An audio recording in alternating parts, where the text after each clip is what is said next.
While Wrexham AFC, who were 19 points behind not long ago, now sit in a position of control, Birmingham City FC face the harsh reality that dominance in League One does not translate into survival instinct in the Championship. The 111-point high has turned into something far more corrosive. What once looked like a clear tactical identity under Chris Davies now feels like a system drained of energy. Patterns that overwhelmed opponents last season have been studied, neutralized, and exposed. 16th place is not just a number, it is a warning sign. The supporters at St Andrews no longer watch with anticipation, but with scrutiny, measuring how close this project is drifting towards irrelevance. And perhaps more damaging than the results is the sense that the club is not evolving. It is repeating mistakes, stagnating, and quietly unraveling, while rivals with fewer resources adapt faster and more effectively. Sunday's match is not just another fixture, it is a tactical courtroom. For Davies, every minute against Wrexham feels like evidence being laid against him. The game carries the weight of a verdict that may already be written. Public backing still exists on the surface, but internally, the pressure is growing. Craig Gardner is caught in the same storm, his decisions now inseparable from Davies' trajectory. This is no longer about one man on the touchline, but about the structure of the entire football operation.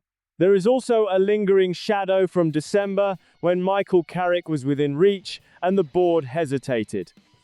That moment now looks like a turning point. Birmingham failed to take. Carrick moved into stability and Birmingham remained stuck in uncertainty. What once felt like patience now looks like paralysis. And in this league, hesitation does not just cost points, it costs seasons. It is in this context that a name begins to circulate again, not loudly, but with intent. Lee Carsley. According to Football Insider, he has emerged as the leading solution, not just as a replacement, but as a structural reset. This is more than a shortlist. It is a last attempt to stabilize a drifting project. Carsley, closely aligned with Gardner and deeply familiar with the club's internal dynamics, has shifted his stance. Where there was once distance, there is now openness. And that matters. Because this is not about bringing in an outsider to fix problems. It is about appointing someone who understands where the system broke. 6 defeats in 8 matches have not just damaged the table, they have exposed the limits of Davies' model. Carsley represents something different. Not just change, but recalibration. What he brings is not noise, it is control. Carsley's work with England's under-21s was not just successful, it was structured. Back-to-back European titles were no accident, they were built on organisation, adaptability, and intelligent players.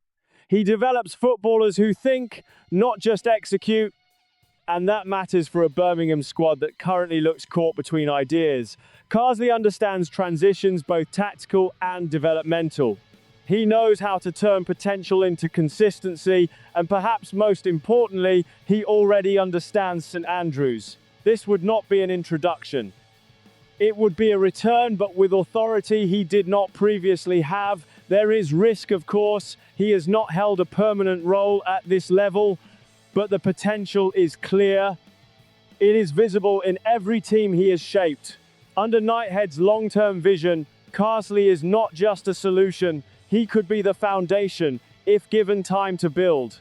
But this is not a story that ends in the boardroom, it reaches the stands. Because the real question is not whether Carsley fits the system, it is whether the system itself can be fixed.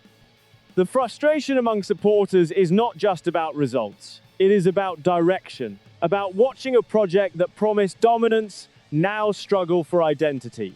Carsley's presence at St Andrews is growing, but presence alone does not solve problems. It signals change.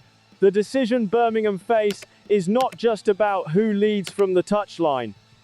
It is about whether the club is ready to confront the deeper issues behind this season's collapse. Because if the answer is no, then no manager, not even Carsley, will be enough to stop what comes next.